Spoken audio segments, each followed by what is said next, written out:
कल हम लोगों ने कहाँ पढ़ा था? कल शायद हम लोगों ने गांधी जी के शुरू के छोटे आंदोलन हमने पढ़ लिए थे। उसके बाद मैंने लिखाया था रॉलेट एक्ट, और रॉलेट एक्ट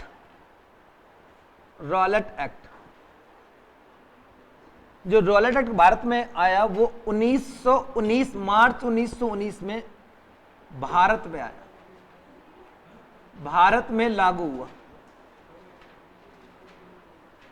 और इसे किस नाम से जाना जाता है? इसे काला कानून के नाम से जानता है, काला कानून के नाम से जानते हैं, काला कानून के नाम से जानते हैं। इसके बाद इसे बिना अपील, बिना अपील, बिना अपील, बिना दलील, बिना दलील, बिना वकील का कानून कहते हैं, बिना वकील का कानून कहते हैं, बिना वकील का कानून कहते हैं।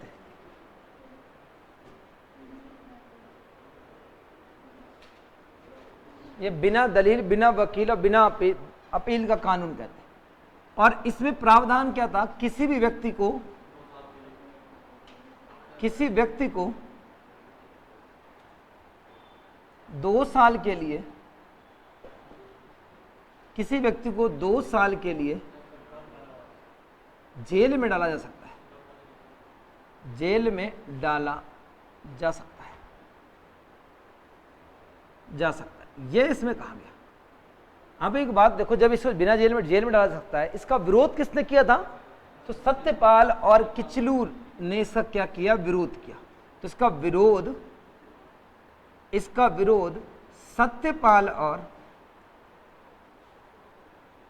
सत्यपाल और किचलू ने,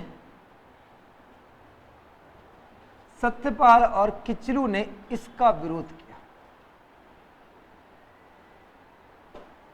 सत्यपाल और किचलू ने क्या किया? इसका विरोध किया। किचलू कौन था? सफरुद्दीन किचलू नाम था, सफरुद्दीन किचलू, सफरुद्दीन किचलू। और हुआ क्या कि ये सब लोग, इन दोनों को कब गिरफ्तार कर लिया गया? दोनों को कल मैं बता चुका हूं, दोनों को 6 अप्रैल 1919 को गिरफ्तार कर लिया गया, गिरफ्तार कर लिया गया। अब क्या होता है? जलियांवाला बाग हत्याकांड, जलियांवाला बाग हत्याकांड। और जलियांवाला बाग हत्याकांड कब होता है? 1919। और तारीख कौन सी थी? 13 अप्रैल, 13 अप्रैल 1919 को क्या होता है? जलियांवाला बाग हत्याकांड। अब देखो इसमें क्या होता है, जो सफरुद्दीन और किचलू के समर्थक थे ना, वो सारे समर्थक एक जगह क्या होते हैं? इकट्ठा होते हैं। और वो कितने लोग थे? ये तो कुल कितने लोग थे? 400 लोग थे। और ये कौन थे? सारे कौन थे? किसके समर्थक थे? सत्यपाल किचलू के समर्थक थे, किचलू के समर्थक थे। और जगह कौन सी थी? तो जगह थी जलियांवाला बाग।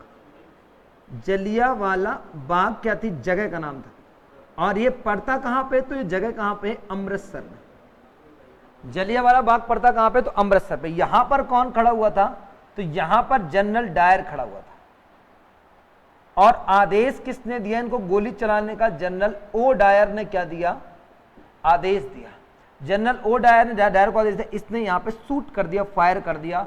और फायर करने के बाद ये सारे लोग मारे गए। तो कुल मारे जाने वालों की संख्या कितनी थी? तो 379 लोग मारे गए, लोग मारे गए।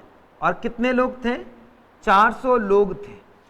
तो 400 लोगों में से कितने? 300, लगभग 379 लोग क्या हो गए? मारे गए। और जैसे मारे गए तो पूरे भारत में जमकर विरोध किया, किसका? जनरल डायर और जनरल ओ डायर का। अब इसमें देखो एक बात याद रखना, एक छोटी सी बात है कि एक सत्याग्रह आया था, आपने मूवी देखी होगी सत्याग्रह।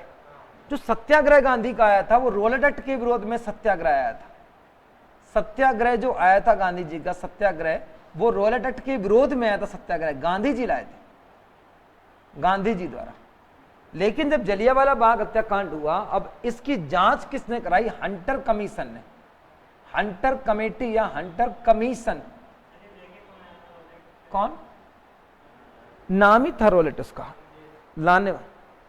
अंग्रेजों का कानून था, लॉ था, कोई ऐसा नहीं थी कि पर्टिकुलर एक लाया जाए। 1919 का कानून भी आया था इसी साल, ठीक है ना, एक लॉज है हमारे, समझ रहे ना। हंटर कमीशन, जो हंटर कमीशन क्या थी? हंटर कमीशन किसकी जांच के लिए बनाया गया? जलियांवाला बाग की जांच के लिए। जलियांवाला बाग की जांच के लिए क्या आया? हंटर कमीशन आया। और जब जलियांवाला बाग हत्याकांड की जांच होने लगी, तो जांच की अध्यक्षता किसने की थी? अध्यक्ष कौन थे? इसके अध्यक्ष थे मदन मोहन मालवीय। मदन मोहन मालवीय, और मदन मोहन मालवीय तो अध्यक्ष थे। और इस कमेटी को जांच कौन किसने बैठाई थी? कमीशन का मतलब ये बनाया किसने था? तो महात्मा गांधी द्वारा बनाया गया, महात्मा गांधी द्वारा बनाई गई। अब इस जलियांवाला बाग हत्याकांड के विरोध में नाइटहुड की उपाधि किसने वापस कर दी थी? इसके विरोध में रविंद्रनाथ टैगोर ने सर व नाइटहुड की उपाधि वापस की। नाइटहुड की उपाधि वापस की। और गांधी जी ने किसके? केसरे हिंद की उपाधि वापस कर दी थी, ठीक है ना। केसरे हिंद की उपाधि, केसरे हिंद की उपाधि इसने की थी, हाँ दी थी अंग्रेजों ने। केसरे हिंद की उपाधि गांधी जी ने वापस की, गांधी जी ने वापस की। अब देखो केस कौन लड़ रहा था इसका? महात्मा गांधी। महात्मा गांधी इसका केस लड़ रहे थे और ब्रिटेन में केस चल रहा था और महात्मा गांधी इस केस को हार गए। तो महात्मा गांधी इस केस को हार गए। मैंने कल बताया था कैसे हारे थे, आपको इसके बारे में डेढ़ बता चुका हूं ना कैसे हारे थे। जब वो गए थे वहां पर तो उनने हंटर कमीशन की जांच, उसने कहा कि किसके यहाँ पर गोली, सीने पर गोली लगी हुई है। तो बाद में आया कि उसने गांधी जी ने कहा कि अगर किसी के भी सीने पे गोली मिल जाएगी तो मैं इसको केस को हारा मान लूंगा। और जांच की गई तो सबके पीठ में गोली लगी हुई थी, तो इसका मतलब था सभी लोग क्या कर रहे थे? ऐसे बच के भाग रहे थे और पीछे से पीछे गोली चलाई गई, ठीक है ना। तो अब क्या हुआ? केसरी महात्मा गांधी इसका केस हारे। और हुआ क्या? जनरल डायर तो बच गया जिसने गोली चलाई थी। तो हमारे यहां पे एक थे ऊधम सिंह, और ऊधम सिंह ने क्या किया? अपना कट्टा लिया और कट्टा लेने के बाद पहुंच गए लंदन, और लंदन में जनरल डायर को मारी गोली और वहां से भारत वापस आ गए। हो गया केस का फैसला, ठीक है ना। तो ऊधम सिंह ने जनरल डायर को गोली मारी, जनरल डायर को गोली मारी। अब देखो नाराज कौन हो चुका था यहाँ पे? महात्मा गांधी। और महात्मा गांधी अपना पहला आंदोलन लाते हैं। कौन सा आंदोलन लाते हैं नाराज होके? असहयोग आंदोलन। असहयोग आंदोलन, non cooperation movement. Non cooperation movement कब आया? 1921 अगस्त 1920 को। और देखो 1 अगस्त 1920 को आंदोलन आता है, सुनना बात को। 1 अगस्त 1920 को आंदोलन ला रहे होते कौन? महात्मा गांधी। किसके विरोध में ला रहे होते? तो जलियांवाला बाग हत्याकांड के विरोध में ला रहे होते, ठीक है ना। अब यहां पे लिंक देखना, रॉयलेट एक्ट के विरोध में जलियांवाला बाग हत्याकांड हुआ। जलियांवाला बाग हत्याकांड के विरोध में हंटर कमीशन बनी, और जलियांवाला बाग हत्याकांड की जांच में केस हारने के कारण कौन सा आंदोलन आता है? कौन सा? नॉन कॉपरेशन मूवमेंट 1 अगस्त। आपको पता है कि इस समय भारत में जो पॉलिटिक्स है वो किसके हाथ में चली गई है? लगभग गांधी जी के हाथ में चली गई। और उस समय पॉलिटिशियन जिंदा है बाल गंगाधर तिलक। बाल गंगाधर तिलक एक बड़ा पॉलिटिशियन बनना चाह रहा था क्योंकि पुराना था। लेकिन हुआ क्या? जब असहयोग आंदोलन आया 1 अगस्त को, और इस असहयोग आंदोलन में पूरे भारत ने भाग लिया, पूरे भारत ने भाग लिया। और यह पहला आंदोलन था जिसमें पूरे भारत ने भाग लिया था। और मैं बता दूं आप लोग को, जो इसके पहले आंदोलन हुआ था कौन सा, स्वदेशी। और इस स्वदेशी आंदोलन में किसने भाग नहीं लिया था, किसानों ने भाग नहीं लिया था, किसानों ने भाग नहीं लिया, किसानों ने भाग नहीं लिया था। किसने, स्वदेशी आंदोलन में किसानों ने भाग नहीं लिया था, और इसमें पूरे भारत ने भाग लिया। तो यह पहला आंदोलन था जिसमें पूरे भारत ने भाग लिया था। तो पहला आंदोलन कौन सा था जिसमें पूरे भारत ने भाग लिया था, वो असहयोग आंदोलन था। और इसमें मुसलमानों ने भाग लिया, बिल्कुल मुसलमानों ने भाग लिया, मुसलमानों ने भाग लिया, बिल्कुल भाग लिया। किसानों ने भाग लिया, बिल्कुल भाग लिया। व्यापारियों ने भाग लिया, बिल्कुल भाग लिया। सभी वर्ग ने इसमें भाग लिया। लेकिन जैसे ये लेंगे तो इसके पहले आया था स्वदेशी आंदोलन। स्वदेशी आंदोलन में आपको पता था लाल बाल पाल थे, उसमें बाल गंगाधर तिलक थे। बाल गंगाधर तिलक अपने आप को बड़ा लीडर मानता है। तो हुआ क्या, जब इसने देखा कि महात्मा गांधी के आंदोलन में सभी लोग पार्टिसिपेट कर चुके हैं, तो उसको अंदर से खराब लगेगा, उसको आ गया दिल का दौरा, और 1 तारीख को किसकी मृत्यु हो जाती है, बाल गंगाधर तिलक की। क्या बात समझ में आई क्या? तो इसी दिन मृत्यु किसकी होती है, तिलक की मृत्यु होती है। तिलक की क्या हो गई यहां पर, बाल गंगाधर तिलक की यहां पर क्या हो जाती है, मृत्यु। देखो इधर असहयोग आंदोलन जो था, असहयोग 1920 में जो आया हुआ था, इसमें महात्मा गांधी का ये कैसा आंदोलन था, तो फर्स्ट बात याद रखना, अहिंसा भरा आंदोलन था। इसमें हिंसा अलाउड नहीं थी, अहिंसा भरा आंदोलन था, अहिंसा भरा आंदोलन था, नॉन वायलेंस था, नॉन वायलेंस। और क्या करना था, असहयोग करना था, मतलब विदेशी वस्तुओं को त्याग करना था, विदेशी वस्तुओं क्या करना था, त्याग करना था। और सरकारी नौकरी क्या करना था, छोड़ना था, सरकारी नौकरी को छोड़ना था, सरकारी नौकरियों को छोड़ना था। ऐसे करके विरोध किया। और इन्होंने एक काम किया कि जितने विदेशी कपड़े थे, उन कपड़ों को जलाने की बात कही जा रही थी कि विदेशी कपड़े सारे जला दिए जाएंगे। जब विदेशी कपड़े जलाए जा रहे थे तो उसका विरोध रविन्द्रनाथ टैगोर ने किया। रविन्द्रनाथ टैगोर ने कहा कि विदेशी कपड़े ना खरीदना इज द गुड, चला दोबारा जलाना गलत है, क्योंकि उनसे अब ये थोड़ी ना हो जाएगा कि अंग्रेज का विरोध हो जाएगा। तो उसका किसने, रविन्द्रनाथ टैगोर ने विरोध किया था कपड़े जलाने का। क्या बात समझ रहे हो आप लोग? और इस असहयोग आंदोलन में देखना, एक व्यक्ति ने भाग नहीं लिया, उस व्यक्ति का नाम क्या था, मोहम्मद अली जिन्ना। मोहम्मद अली जिन्ना ने क्या हुआ, मोहम्मद अली जिन्ना ने भाग नहीं लिया, मोहम्मद अली जिन्ना ने भाग नहीं लिया। मुस्लिम लीग ने भाग लिया, तो मोहम्मद अली जिन्ना ने भाग क्यों नहीं लिया, समझना एक बात। 1919 हेडिंग रहेगी, 1919 खिलाफत आंदोलन, 1919 खिलाफत आंदोलन। अब खिलाफत आंदोलन 1919 में क्या हुआ था कि तुर्की में एक आंदोलन चल रहा था, तुर्की में खलीफा के पद को समाप्त किया जा रहा था। खलीफा सर्वोच्च पद था, तो तुर्की में क्या हो रहा था, तुर्की में खलीफा के पद को समाप्त किया जा रहा था, खलीफा के पद को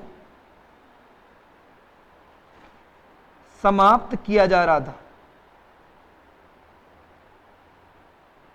और जब खलीफा के पद को समाप्त किया जा रहा था, तो वहां पे क्या हुआ कि मुसलमानों ने इसका विरोध किया और पूरे विश्व में एक आंदोलन लाना चाहते थे कि अंग्रेजों का विरोध किया जाए, इस पद को समाप्त नहीं किया जाए। तो हुआ क्या कि जब खलीफा के पद को समाप्त किया जा रहा था, तो भारत में भी इसका आंदोलन होना चाहिए, विरोध होना चाहिए किसका, कि खलीफा पद को नहीं समाप्त होना चाहिए। भारत में भी ब्रिटेन है, तो यहीं पर इसके नेतृत्व करने के लिए जो खलीफा आंदोलन का नेतृत्व कर रहे थे दो व्यक्ति, एक का नाम था शौकत अली और एक कौन था, मोहम्मद अली जिन्ना नहीं, मोहम्मद अली। ये दोनों को कहा जाता है अली बंधु, कहा जाता है अली बंधु। जो अली बंधु थे वो क्या कर रहे थे, अली बंधु नेतृत्व कर रहे थे पूरे खिलाफत आंदोलन का, अली बंधु तुर्की में। और भारत में आंदोलन करना है तो उन्होंने कहा कि महात्मा गांधी जैसा लीडर कोई नहीं हो सकता। इन्होंने अप्रोच किया, रिक्वेस्ट की महात्मा गांधी से कि तुम क्या करो, हमारे आंदोलन का क्या कर दो, सहयोग कर दो। महात्मा गांधी को क्या चाहिए था, मुसलमानों का सहयोग चाहिए था, तो उन्होंने कहा कि अगर मैं इसमें सहयोग करूंगा तो मुसलमान क्या हो जाएंगे, मेरी तरफ शामिल हो जाएंगे, इस आंदोलन में तो दोनों का आदान प्रदान हो जाएगा। तो यहीं पर इसी कारण से इस खिलाफत आंदोलन का नेतृत्व किसने किया, महात्मा गांधी। नेतृत्व तो गांधी जी ने किया, गांधी जी ने किया, गांधी जी ने किया। एक बात बताओ मुझे, जैसे इसका नेतृत्व किया जाएगा तो यहां पे भारत में सबसे बड़ा मुस्लिम लीडर कौन था, मोहम्मद अली। तो मोहम्मद अली ने महात्मा गांधी का विरोध किया और कहा कि तुम इसका नेतृत्व नहीं करो। मोहम्मद अली जिन्ना महात्मा गांधी का विरोध कर रहा था। तो हुआ क्या कि महात्मा गांधी ने फिर भी उसकी बात नहीं मानी और क्या किया, इसका नेतृत्व किया महात्मा गांधी ने। और याद रखना, जब 1919 में खिलाफत आंदोलन में स्पीच दे रहे थे, भाषण दे रहे थे, और भाषण के दौरान ही किसकी घोषणा की थी उन्होंने, असहयोग। तो सुनना, इस असहयोग आंदोलन का जो जन्म होता है वो कहां से होता है, खिलाफत आंदोलन के एक स्पीच के दौरान इसका जन्म होता है। समझ आ रही बात है। तो यहां से जन्म हुआ किसका, असहयोग आंदोलन का। और खिलाफत आंदोलन में किसने नेतृत्व किया, महात्मा गांधी ने। उस नेतृत्व के कारण सभी मुसलमानों ने किसका साथ दिया, महात्मा गांधी का। और किस आंदोलन में दिया, असहयोग आंदोलन। क्या बात समझ गए क्या दोनों। तो यहां से लेकिन नाराज कौन हो चुका है, मोहम्मद अली जिन्ना। आप याद करो कल का लेक्चर जब मैंने आपको पढ़ाया था लखनऊ समझौता, और मैंने कहा था कि दोनों पार्टियां मिलकर एक हो गई थी। कौन कौन सी, कांग्रेस और मुस्लिम लीग, दोनों एक हो गई थी। यहां पे कौन नाराज हो चुका है, मोहम्मद अली जिन्ना। जैसे ये आंदोलन खत्म होगा तो मोहम्मद अली जिन्ना अपनी पार्टी लेके फिर से क्या हो जाएगा, वापस निकल लेगा। तभी मैंने वहां पे डेट लिखा था 1916 से 1922, शायद याद हो आप लोग को। क्या ये बात समझ में आई। तो यहां से क्या हो चुका है हमारा, ये था हमारा क्या छोटा सा पार्ट किसका, असहयोग आंदोलन का। अब कौन सा हत्याकांड होता है, चौरी चौरा। नोट करोगे क्या इसको।